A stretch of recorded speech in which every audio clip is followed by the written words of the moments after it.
The rain hadn't stopped in 3 days. It fell in steady sheets over the steel platforms of Sector 9, washing blood and ash into the deep grates below the execution square.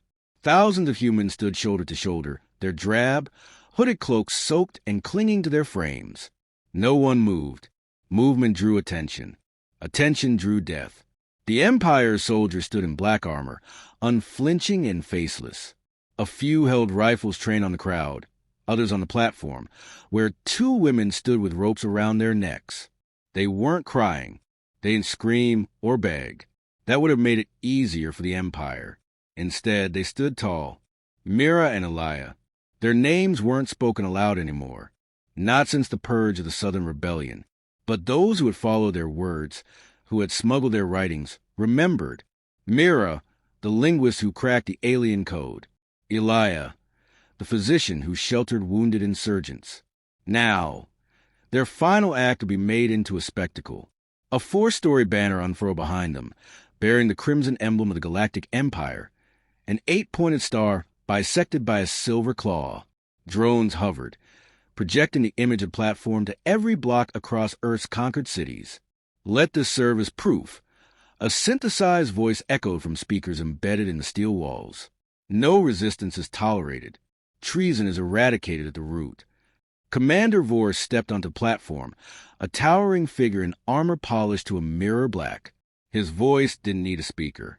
It was low and calm, resonant with control. You were given mercy. You squandered it. Mira stared at him. We were given silence, she said. Her voice, though dry from dehydration, rang out clear. You mistake obedience for peace. The commander did not flinch. He turned away. The trapdoors beneath their feet snapped open. The rope snapped taut. A quiet gasp rippled through the crowd, a sound quickly stifled, replaced with silence so dense it suffocated. The bodies swayed in the rain. A crimson pool widened on the steel grate where their heels had scraped. Among the crowd, Kale kept his head bowed. His knuckles were white beneath his soaked cloak. He was 24, an ex-terraforming engineer, and the youngest brother of Mira. His family had told him to run when the Empire began rounding up the intellectual agitators. Instead, he watched his sister die. Beside him, an older man leaned closer and whispered through clenched teeth, Not here. Not now. We get one chance. Kale didn't respond. He wasn't listening. His mind was already spinning backward, retracing every step that led to this moment. The secret meetings. The encoded messages hidden in old library books. The last time he'd seen Mira, as she hugged him in a shadowed corridor beneath New Athens. They'll come for me soon, she'd said. Don't waste that. He hadn't known what she meant until now. The platform was being cleared. The armored soldiers lifted the bodies with cold efficiency, tossing them into a hover crate with mechanical hiss. There would be no burial, no ashes, only the erasure of memory. As the crowd began to disperse under the heavy command rifles, Kale turned and slipped into the motion of departure. Around him, voices remained muted, eyes stayed lowered. But something had shifted, not openly, not yet. It was in a way a hand lingered near another's arm, in the half-second pause before turning a corner. The Empire had meant to instill fear. Instead, it had ignited something it could not see. By the time Kale reached the edge of the district, the streets were almost empty. Patrol drones floated above, humming like insects, scanning for loiterers or unusual heat signatures. He ducked into the shelter of a decommissioned maintenance tunnel and waited for his signal. It came 3 minutes later, a soft vibration in his palm, a custom implant Mira herself had calibrated. He pulled back his sleeve. The embedded chip glowed a faint green. A message was waiting, just 4 words long. Now, we begin again. He tapped it twice. The glow faded. He climbed down into the dark. 10 kilometers beneath the surface, where the heat of the planet still pressed against rock and metal, the last human stronghold was waking. It wasn't a base, not in any formal sense. It was a labyrinth, abandoned subrails, data vaults, and forgotten waste tunnels. To the Empire's satellites, it was dead infrastructure.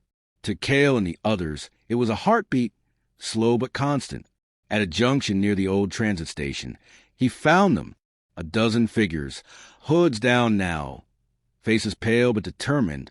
Among them was Misa, a former orbital mechanic, who had once rebuilt a fighter engine from salvaged scrap, and Rin, the quiet sniper who had once taken down a dropship using nothing but a modified fusion welder. No one spoke for several seconds. Then Misa said, "It's done." Kale nodded. They made sure everyone saw. A silence followed, grief, fury, and something else. Resolve. "They're martyrs now," Rin murmured. "That means it starts." Misa stepped forward. "Not with speeches. Not with symbols. We need action. Targets."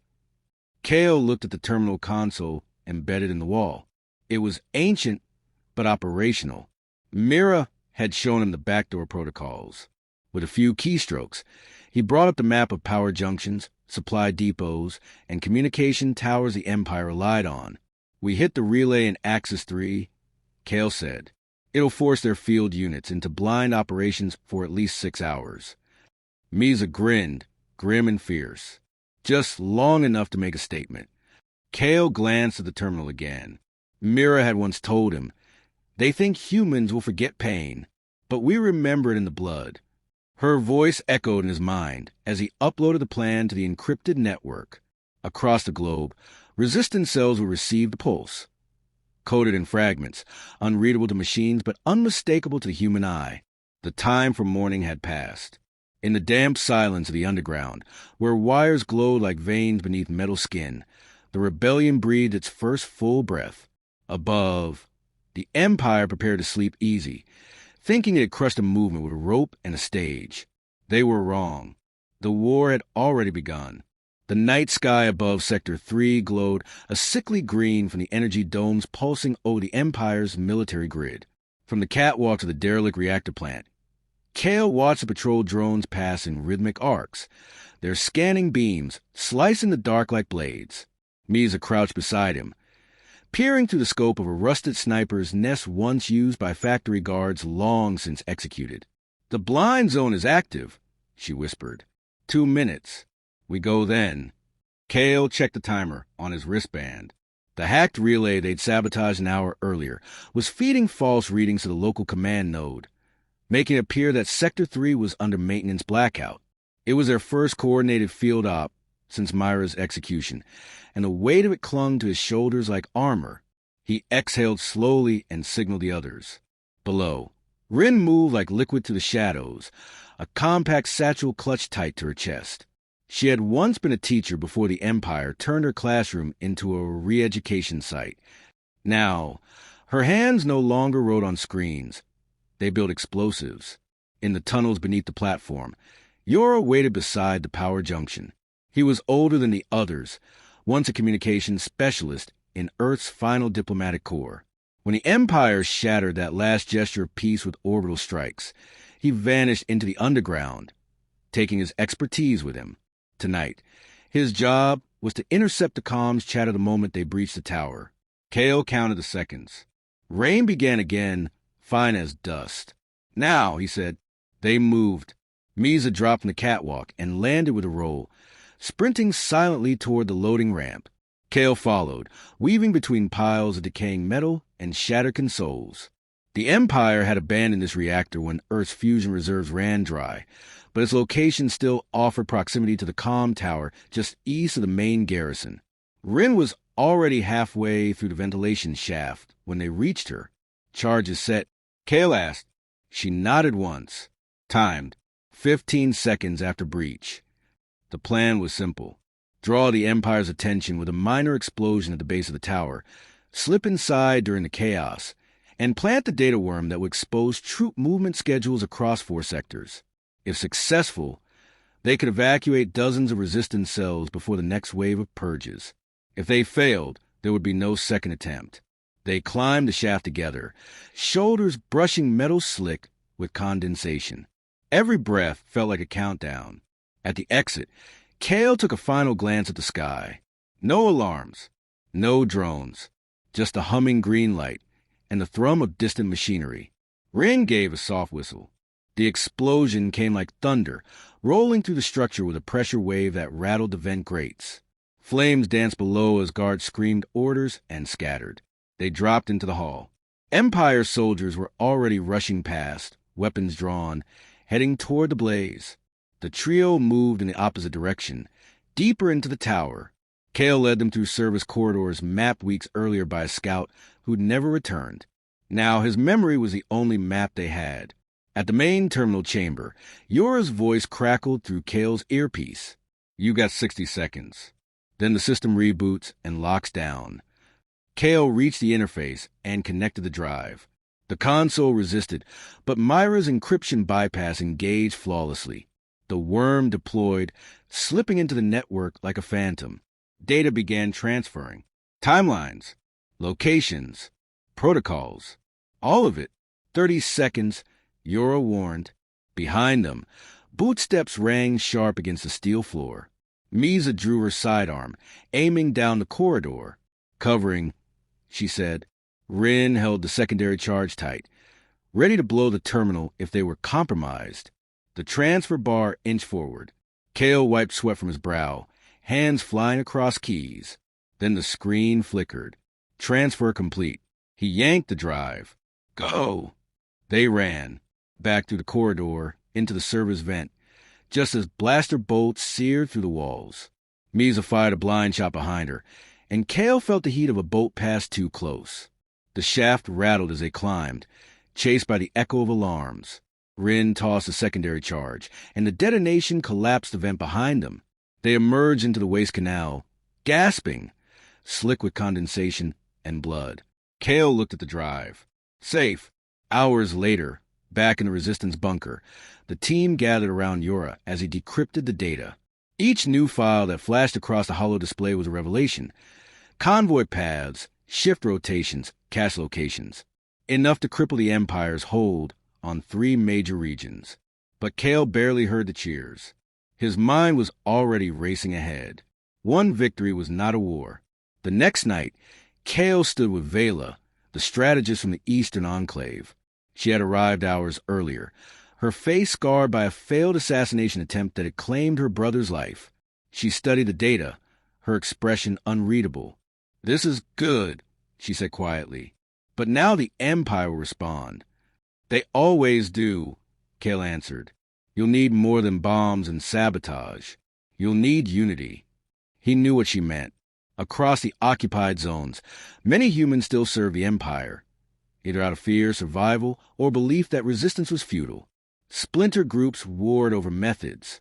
Some wanted revenge. Others wanted reconciliation.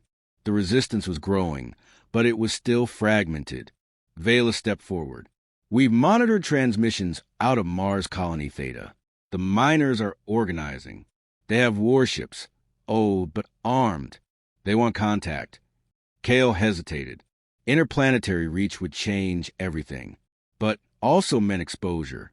"Do it," he said finally. "Set up the link. We'll bring them in." She nodded, her eyes gleaming. Over the next weeks, the rebellion evolved. Cells began merging under shared command protocols. Coordinated strikes replaced isolated ambushes. The resistance stopped being a ghost in the dark and became a force the Empire could no longer ignore. But with growth came conflict. At a strategy meeting, tensions broke. A younger leader, Rollick, slammed his fist against the table. "We should have executed the collaborators in Sector 12. Letting them walk invites betrayal." Kale stared at him. "And become what they are? No. They turned in their neighbors. They were desperate, scared. We showed them a better choice. Not a blade." Vela leaned forward. "Fear built this empire. We will not build our future on the same." The room went silent. The argument was far from over, but the line had been drawn. Later that night, Kale found himself alone in Myra's former quarters. Still untouched, the walls lined with data chips and notes. He read her handwriting, the symbols she created to avoid detection, the careful logic of her rebellion. One phrase repeated often: "We resist not just to survive, but to deserve survival." He understood now. The rebellion was not merely against the Empire. It was against everything the Empire had infected. The rage, the division, the temptation to fight cruelty with cruelty. That, too, had to be unlearned. The door slid open behind him. Rin entered. "You should sleep," she said. Kale looked up. "You ever think we're not ready for this?" "All the time." He smiled faintly. She added, "But I also think they weren't ready for us." And for the first time in weeks, he allowed himself to believe it. The war was changing, and the sky above Mars was not blue but a deep rust red, and the wind carried fine dust that never settled. On the perimeter ridge of Colony Theta, Kale stood beside Commander Illyra Vent, watching the last of the old warships being towed from the hangar cradle. They were relics of forgotten rebellion, ships forged before the Empire fully conquered the colonies. The Resistance now had their first fleet. "These were built to defend Mars during the Rift Crisis," Illyra said, her voice steady but tinged with weariness. "Now they'll carry your war." "Our war," Kale corrected. She looked at him for a long moment. "We'll see." Inside the control dome, Misa and Rin coordinated integration protocols with the Martian crews. Rin had adapted quickly, her strategic mind a perfect counterpart to Illyra's rigid military training. Misa, ever watchful, kept her focus on the entrances, aware that trust, even among allies, was a fragile currency. Yoro was plugged into the uplink core, sifting through streams of intercepted Empire data. What he discovered chilled the room. "They're preparing orbital culls," he said, projecting a series of encrypted commands onto the screen. Starting with Sector 19. Civilian centers marked for saturation strikes. No distinction between armed and unarmed. Kale felt the breath leave his lungs. How long? 48 hours. They had anticipated retaliation, but not on this scale. The Empire's strategy was shifting from control to annihilation. Illyra folded her arms. "We can't intercept from orbit. Our best pilots haven't flown in years. We need precision, and we need it now." Kale turned to the holographic table, displaying the regional terrain and satellite routes. "Then we bring the fight down to ground." He pointed to the power relay clusters linking the orbital grid to surface command towers. "We sever these lines, they lose targeting. The strikes won't launch without guidance." "It's suicide," Illyra said. "Those relays are fortified. Then we make them vulnerable." The room went quiet, and then Misa stepped forward. "We've hit harder targets with less. You just have to believe it's worth dying for." Illyra stared at her, then slowly nodded. The plan was set. Within hours, they mobilized. The relay strike teams launched from Mars base Icarus under the cover of Sandstorm, each carrying EMP charges and short-range comm suppressors. Kale led the Southern Incursion Force alongside Misa and 2 Martian scouts, Calyx and Dren. Rin coordinated from the command bunker, her voice a steady beacon over comms. The approach to Relay Station Sigma was a nightmare. Turrets peppered the dunes with kinetic slugs, forcing the team into a crawl. Calyx was hit in the leg early on, and Misa hauled him to cover without hesitation. Dren laid suppressing fire, drawing attention while Kale slipped closer to the tower's weak point, a maintenance duct beneath the central node. Inside, the air was thick with coolant vapor. Kale and Misa moved swiftly, planning the EMP at the core, praying the ancient detonator codes Rin had retrieved would work. Outside, Dren's voice cut through the radio. "Company incoming. 12 hostiles. I'll hold them." Kale winced. "Dren, fall back. That's an order. No time. Get it done." The line went silent. Kale punched the activation code. A low hum started, then a pulse erupted, and the lights died. Above, the turrets collapsed. The relay signal vanished from the Resistance grid. 1 down. 2 to go. The other teams were not as lucky. At Relay Delta, Rin listened helplessly as their signal faded mid-transmission. Hours passed before they confirmed the truth. Illyra's second-in-command, Major Trask, had betrayed their location in exchange for amnesty. The team was ambushed. Only one survivor made it back, broken and barely breathing. Vela ordered a tribunal, but Kale refused it. "Not now. We can't fracture. Not again." Instead, he faced the Martian ranks directly, demanding loyalty, not to him, not to Earth, but to the idea that humanity can endure without surrendering to fear. His words were quiet, but unflinching. We don't kill for power. We don't kill for silence. We kill only if not killing would let evil live. If you're not ready for that burden, walk away. No one moved. Trust was earned anew. The next day, the final relay was taken offline by a drone strike orchestrated by Rin. With all three down, the Empire's orbital grid sputtered, losing lock. The culls were aborted. Civilian centers lived. But the Empire did not falter. It adapted. In response, they unleashed a weapon never before seen. Synthetic enforcers, humanoid but hollow-eyed, bred for obedience, immune to mercy. They marched into rebel-held zones and razed entire settlements without warning. Resistance leaders were hunted, messages intercepted. No one was safe. Kale felt the tide shifting. During a midnight strategy session, he studied footage of the synthetic units. Their movements were too coordinated, too efficient. He suspected remote control, a hive protocol, and Yora confirmed it. They're not autonomous. They're networked locally. We find the transmitter, we shut them down. Where is it?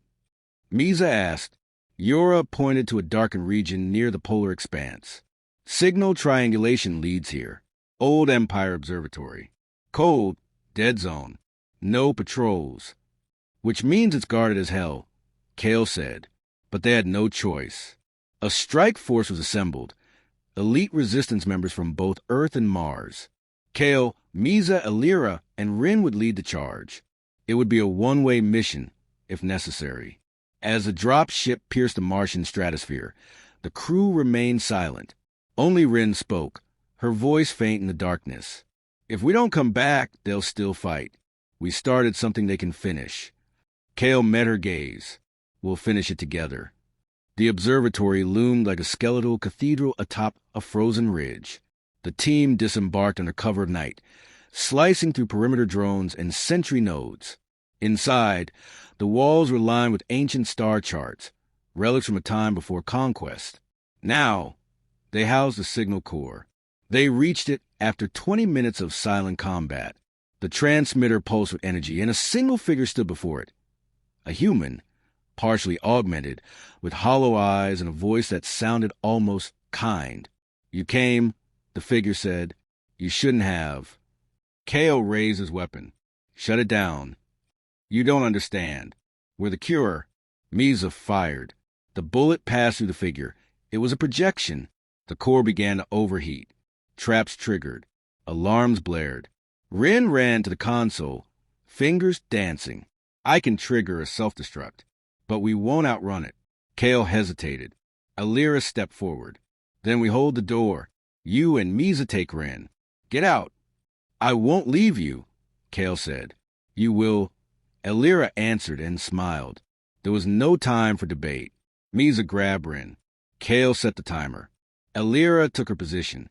As they fled into the frozen dark, Kale turned once, just long enough to see Alira's silhouette framed in flame.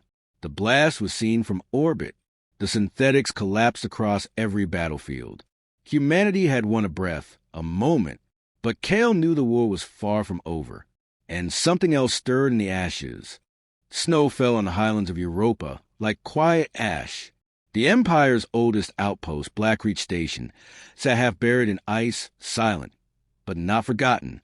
Below its frozen shell, a signal pulsed through ancient conduits, reaching systems dormant for decades. In its core, something waited. Kale moved to the cavernous halls with calm intensity, weapon drawn, but low. Misa flanked him, silent as always, her eyes scanning for motion in every shadow. Rin followed, her pack humming faintly with the charge of a compact disruptor array. They had come not to destroy, but to understand. What the Resistance had uncovered in the wreckage of the Martian Observatory was more than code. It was a name, Project Genesis, buried within the remains of the synthetic command protocols. It was a signature encrypted in layers older than the current regime, and its origin traced back to Europa. The mission was unauthorized. Even Vela had argued against it. The Empire is fracturing. We must strike the heart, not chase ghosts on ice, she'd said. But Kale had insisted. There were too many unanswered questions.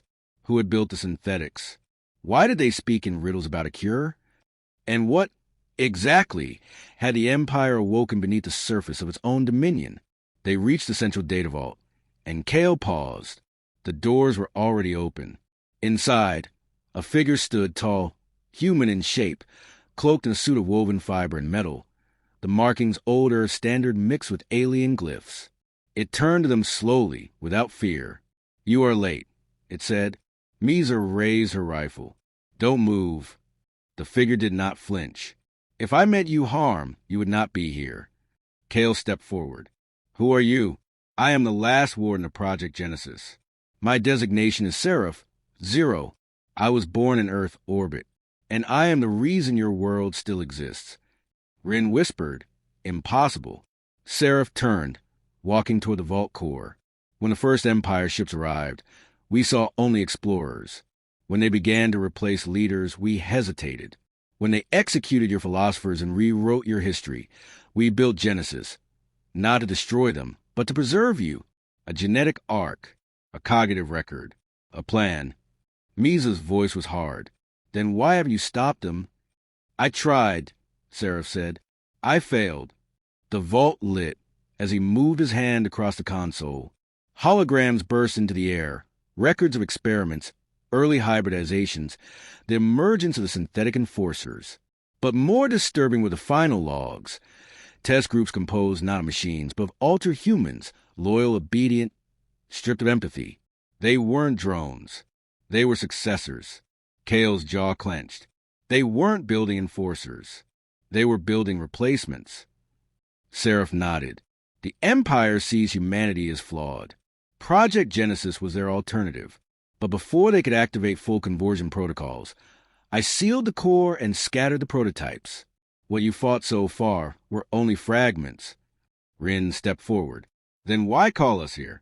What do you want?" Seraph turned his gaze directly on Kale. "You have delayed them. We can end them, but only if you activate the final failsafe." Misa narrowed her eyes. "What's the cost?" Seraph's voice softened. "Every signal from this facility will be traced. Every Empire fleet will converge here.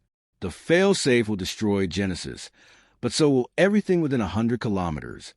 A silence fell. Kale looked at the console, then at Rin. "Could we extract the data, scatter it?" Seraph shook his head.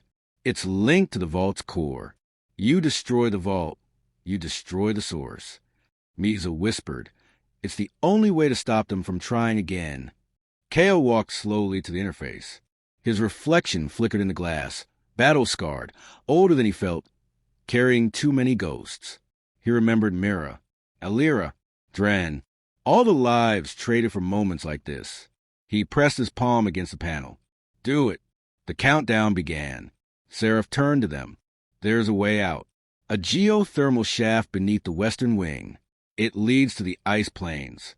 You'll have minutes." The station shook. Emergency lights flared. They ran. Behind them, Blackreach began to collapse. Automated defenses came online, confused and firing blindly. Misa led the charge, gunning down drones with precision of a predator. Rin deployed the disruptor array to disable the final door, its pulse flattening their comms. Kale carried the encrypted drive Seraph had given him. A single shard of data he claimed held the original human genome, unaltered, unmodified, preserved.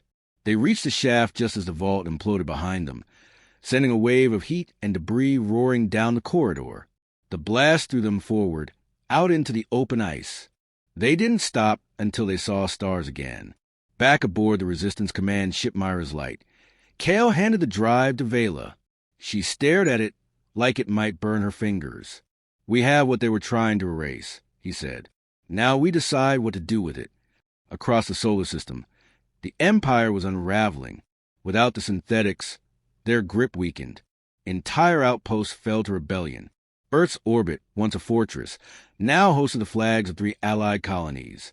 But the Resistance knew better than to celebrate too soon. In every victory, there was risk. Some within their ranks wanted to use the Genesis code to rebuild humanity. Stronger, smarter, immune to decay. Others wanted it destroyed entirely. Kale stood before the new council, the leaders of Mars, Europa, and Earth. Mies at his side, Rin in the crowd, Yora watching through the glass. "I've seen what we become when we try to out-engineer our flaws," Kale said. "The Empire thought evolution was a tool they could wield, but it cost them their soul. If we follow the same path, even with good intentions, we'll lose ourselves. We fight to be human. Not more, not less." The room was silent. Then Vela spoke. "What do you propose?" "We bury it, not in fire, but in choice. Let the future decide when it's ready." They voted, and the Genesis drive was sealed beneath the Martian archives, in a vault without a key, a symbol of restraint in a world that had known only conquest. Later that night, Kale walked the observation deck alone. The stars above were quiet. Misa joined him. "You think it's over?" she asked. "No," he said, "but we've bought time, and maybe that's enough." She took his hand. Below them, the lights of a new colony flickered into life. Human-built, human-led, free. Not perfect, but real